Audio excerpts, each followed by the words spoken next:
Needless to say, the India-Canada relationship has hit rock bottom and the fallout won't just be diplomatic. This standoff has real-life implications for a lot of people. In fact, many of you have written to us. You've shared your concerns about the current situation, and we've also received many questions, like, how will this affect the Indian diaspora in Canada? Will getting a Canadian visa be tougher now? What will be the impact on Indian students in Canada or those who plan to study now? Should they start looking at alternatives? Honestly, it's a bit early to say. We'll have to wait for the dust to settle down. But we can tell you that some aspects of this relationship are already under strain, like visas and trade. Expect both to take a hit. Let's start with the visas. What is happening on that front? As of this evening, nothing has changed. Canada has not changed its visa rules for Indians. Neither has New Delhi ordered any restrictions. Same with student visas. So if you are in the queue for a Canadian visa, and if you meet the eligibility criteria, you should be able to get it. What about Indians who are already in Canada? Students studying in Canadian universities and Indians working there or looking for jobs in Canada. Again, if you have a valid visa, nothing changes for you. If you're a permanent resident, your status is secure. There is no cause for alarm. But all of this is as of today. Will it change in the days ahead?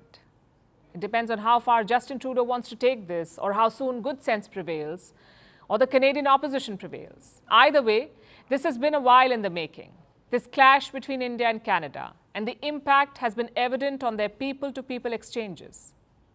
Let me tell you about some recent trends. The visa rejection rate has shot up.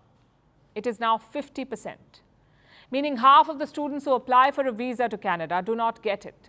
This was last year. And we're only talking about Indian students here. 50% of them do not get it. If 100 apply to go to Canada, only 50 make it. What happens to the rest of them? A lot of them are turning to the UK, it seems.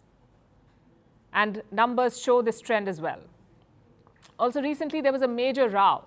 More than 150 Indian students were told to leave Canada. Why?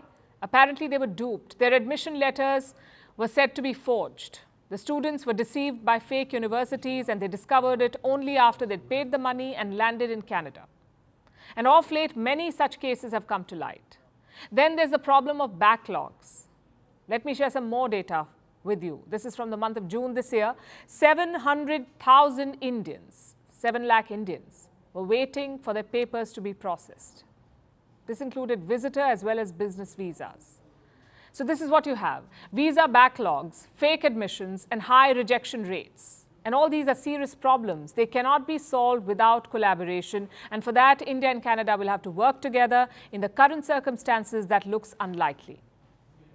Same with trade ties. Even before Trudeau's stunt in Parliament, India and Canada had called off their trade talks. New Delhi says it put the dialogue on hold. India put the dialogue on hold. And the reason was Justin Trudeau's failure to act against Khalistani terrorists. We also were in a dialogue with Canada, which for some time we are looking at to we've given it a pause to see how we need to take it forward going forward. Why is that, if I may ask? There's several reasons. We need to make sure that geopolitically and economically we are all on the same page. This is an unfortunate consequence of Justin Trudeau's vote bank politics. India and Canada have immense trade potential. In 2022, both countries traded goods worth $8 billion and bilateral trade was balanced. India and Canada exchanged goods worth $4 billion each. A trade deal would have improved these numbers. Bilateral trade would have grown by $6.5 billion, according to projections. Canada's GDP would have seen a bump to at least $3.8 billion by 2035. But now it seems unlikely. India's position is clear. Canada must act against the Khalistanis first. And Justin Trudeau won't do it because his prime ministership depends on their support. So for his personal political gains, he'll sacrifice Canada's interests. He has put billions of dollars at stake, quite literally, and I'll explain how. Canada is a major investor in the Indian stock markets. And who are these investors from Canada? Public pension funds, the Canadian pension funds. They've invested in India. They've poured some serious money into India. They have a well-diversified portfolio. It includes infrastructure companies, banks, even the renewable energy sector. And I'll tell you how much these investments are worth. CPPIB is Canada's largest pension manager. About a year ago, their investments in India were valued at $21 billion.